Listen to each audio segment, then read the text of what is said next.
오늘 머니주민에서는 서학개미들의 순매수 흐름을 살펴보려고 하는데요. 미국 주식시장의 변동성 확대 상황에서 서학개미들의 순매수 차트는 글로벌 투자 자금의 이동과 또 경기 기대감을 읽는 중요한 바로미터라고 하죠. 네, 요즘은 개인 투자자들의 집단 행동이 가능해진 시대잖아요. SNS도 있고 레딧도 있고 그래서 개인들이 항상 예전처럼 기관한테 밀린다 이런 느낌이 아닌 것 같아요. 그래서 서학개미들이 어떤 주식을 사고 파는지 알아보는 건 굉장히 중요할 것 같습니다. 네, 글로벌 증시 방향성을 실시간으로 반영한다는 서학개미 순매수 차트, 성윤수 어웨어랩 대표님 모시고 자세한 이야기 나눠보겠습니다. 안녕하세요. 안녕하세요. 안녕하세요. 네, 일단 서학개미들 8월 이후에 좀 어떤 주식을 많이 샀는지 여기부터 좀 짚어볼게요.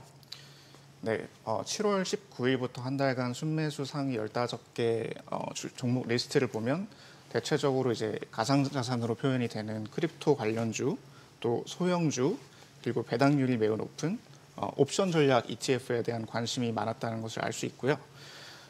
지난 한 달간 순매수 상위 종목 15개 리스트와 그 전달에 한 달간 순매수 상위 종목, 그러니까 6월 20일에서 7월 20일의 순매수 상위 종목을 비교를 해보니까 5개의 종목이 살아남았고 10개 종목이 신규 진입을 했더라고요. 그래서 신규 진입 종목은 크게 유나이티드 헬스그룹, 피그마, 그리고 인베스코 이제 나스닥 100 지수에 투자하는 QQQ ETF, 또 코인베이스 기반 커버드 콜 ETF인 일드맥스 CN ETF, 그리고 일라이릴리, 노보노디스크 같은 최근에 비만 치료제로 많이 인기를 얻고 있는 제약사들, 그리고 샤프리크 게이밍, 뉴스케일 파워, 블리쉬, MP 머티리얼즈 등등 있는데 피그마 같은 경우는 이번에 신규 상장한 기업인데 상장 직후 주가가 이제 공모가보다 3배 넘게 오르면서 개인 투자자들의 관심을 많이 불러일으킨 것으로 보이고요. 이 밖에도 이제 이더리움 이제 금고 비즈니스 모델을 갖고 있는 샤프링크 게이밍과 뉴스케일 파워 같은 상대적으로 이제 소형주에 대한 순매수가 높았다. 즉 소형주에 대한 인기가 좀 지속되고 있다로 보시면 될 것 같고, 대신 이제 달러 스테이블 코인 발행사인 서클과 테슬라 2배 레버리지 ETF, 로빈후드, 팔란티어, 메타플랫폼즈 등 우리가 조금 더 익숙한 기업들은 상위 15개 리스트에서 빠진 것으로 나타났습니다. 실제로 되게 개인 투자가들이 발빠른 것 같아 보이는 게 원래는 테슬라, 엔비디아, 팔란티어 얘네들을 주로 이제 매수를 했었는데 어느 날 봤더니 이제 일라이릴리, 유나이티드 헬스케어 이런 거를 상단으로 다 매수를 하고 있더라고요. 특히 지난주 같은 경우는. 그래서 이제 트렌드가 바뀌나? 이제 AI주에서 약간 AI주 아닌 주식으로 약간 자금이 이동을 하나? 이런 약간 물음표가 던져지는데 어떻게 보세요?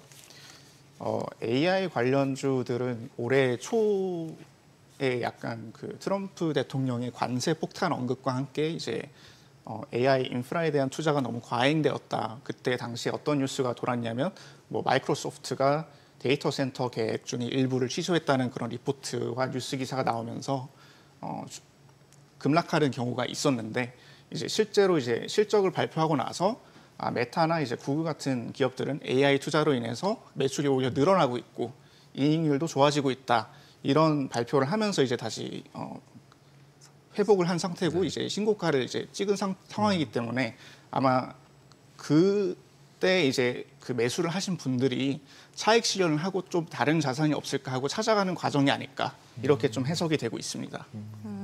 근데 정말 개인 투자자들도 이제는 많이 발빠르게 움직인다라는 게 저도 같이 느꼈었는데, 근데 조금 이해가 안 됐던 게 유나이티드 헬스그룹 같은 경우에는 요새 이슈가 너무 많잖아요. 안 좋은 쪽으로도 이슈가 많은데 왜 이렇게 많이 샀는지가 저는 아직은 이해가 안 되거든요. 왜 그랬던 걸까요? 일단 유나이티드 헬스그룹은 이제 지주사인데 보통은 생명보험을 위주로 하는 기업들을 많이 가지고 있고 이제 자체적으로 헬스케어 비즈니스, 그러니까 병원들도 갖고 있긴 합니다. 근데 대부분의 매출은 이제 생명보험사에서 나오고 이 회사 같은 경우는 최근 실적이 예상치를 크게 하회했습니다. 그런데 이게 60분기간 없었던 일이라고요. 그러니까 너무 성장에 익숙해졌는데 유나이티드 헬스그룹의 투자자들은 이번 분기 완전히 충격적인 실적을 발표하면서 거의 50% 가까이 급락이 발생을 했고요. 또 앞으로의 경영진 가이던스 또한 굉장히 암울해서 되게 많이 주가가 하락한 상태였는데 이제 워렌 버핏이 이끄는 버크셔 해서웨이가 약 16억 달러, 하나로 한 2조 원 규모의 포지션으로 이제 신규로 진입을 했다는 소식이 전해지면서 이제 대단히 큰 뉴스가 되었고 저희 우리나라 개인 투자자들한테도 굉장히 많은 관심을 받은 것으로 보입니다. 아마 이제 개인 순매수액이 가장 높은 이유는 아무래도 워렌 버핏의 영향이 아닐까라는 생각이 들고요. 근데 이제 회사의 실적이 왜 기대치를 크게 하회했냐? 일단 이거에 대해서 얘기를 좀 해보자면 미국에서는 이제 정부가 주도로 하는, 그러니까 정부가 권장하는 이제 생명보험, 의료보험이 있습니다. 메디케어라고 부르는 건데 이제 미국은 그 국가 단위 건강보험이 없기 때문에 굉장히 많은 사람들이 이제 보험을 가입을 하지 않은 상태에서 병원을 못 가는 상황이 많이 발생해서 이제 2008년 오바마 대통령 당선 당시 이제 걸었던 공약이고요. 근데 이 프로그램 관련된 신규 가입자들의 건강 상태가 회사의 보험 예측 모델보다 더 많이 안 좋았다.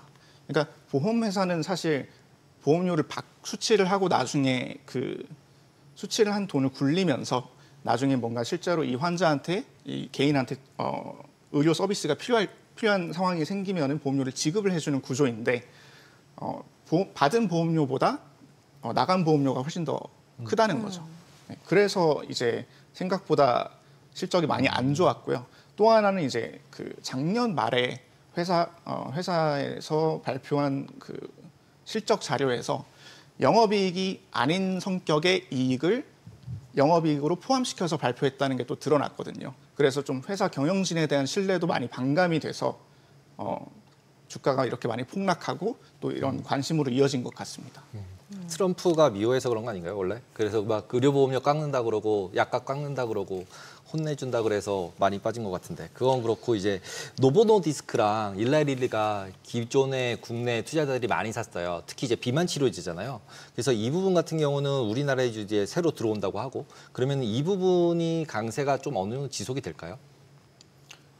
노보노디스크랑 일라이릴리 말씀이신가요? 네. 일단 일라이릴리 같은 경우는 이제 미국에서 힘스앤헐스라는 이제 그 텔레헬스, 그러니까 약을 배송해주는 플랫폼이 있습니다. 근데 여기가 머리를 되게 잘 썼던 게 이런 비만 치료제나 이런 특허가 걸려 있는 약에 한해서도 그러니까 포함이 된다는 거죠. 이런 약은 원래 복제약을 팔 수가 없는데 만약에 환자의 상태에 따라 미세한 그런 물질이 조정된 새로운 약물이 필요하다면은 그 특허를 우회할 수 있는 법이 있습니다.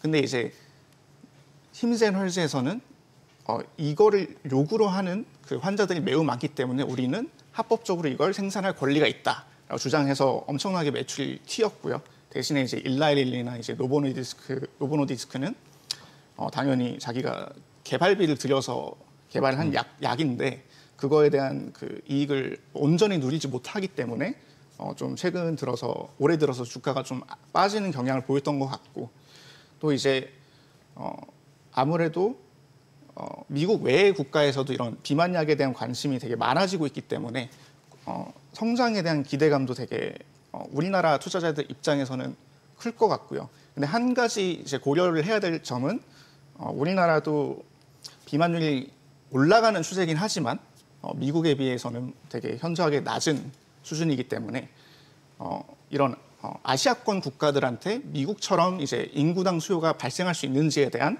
고려가 좀 필요할 것으로 보입니다.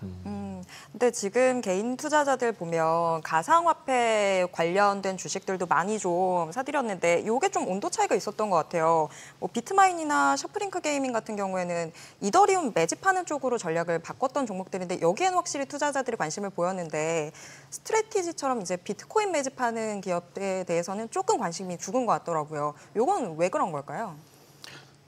이거는 사실 스트래티지는 원래 소프트웨어를 만드는 회사였는데 이제 전의 이름은 마이크로 스트래티지였고 근데 이제 2021년에 이제 창업자가 우리는 비트코인을 사는 회사로 바뀔 것이다라고 선언을 해서 이제 비트코인 금고 비즈니스 모델을 사실상 창조한 그런 회사라고 볼 수 있는데 지난 몇 년간 이제 기초 자산이 되는 비트코인의 가격을 보면은 이더리움에 비교해서는 굉장히 많이 올랐어요. 그러니까 그 자체적으로도 많이 올랐는데 이더리움은 가격이 거의 최근을 제외하고서는 거의 그냥 일직선으로 이렇게 수평으로 갔고 비트코인 같은 경우는 3배, 4배 이상 뛰었으니까 스트래티지에 대한 관심이 되게 많았던 것으로 보이고 최근 들어서 이제 그 이더리움의 가격이 매우 급등을 했었는데 이더리움이 급등했던 이유는 아마도 이제 스테이블 코인이 금융 당국, 그러니까 각 국의 규제 당국의 그 입장에 따라서 어느 나라는 되고 어느 나라는 안 되고 뭐 이런 식의 좀 그 리스크가 있다고 볼 수 있는데 미국에서는 트럼프 대통령이 당선되면서 본인이 갖고 있는 법인에서도 그 크립토에 대한 투자를 하고 있고 또 관련 규제를 이제 철폐를 하겠다 이렇게 선언을 하면서 스테이블 코인이 사실상 인정이 되고 사용이 이제 증가하는 추세로 바뀌었는데 상당수의 그런 스테이블 코인의 경우에는 이더리움 기반으로 하는 서비스입니다. 이더리움 체인 안에서 그 노드를 하나 이렇게 가져와서 그 안에서 또 새로운 노드를 이제 좀 연결해서 만드는 그런 구조기 때문에 이더리움에 대한 수요가 증가할 것이다 해서 최근 3개월간 이더리움의 가격이 매우 급상승했던 것으로 보이고 따라서 우리는 이더리움 금고 회사다라고 이제 주장을 하는 샤프링크 게이밍이나 이제 비트마인 이머전 테크놀로지에 굉장한 자금이 유입된 것으로 보입니다.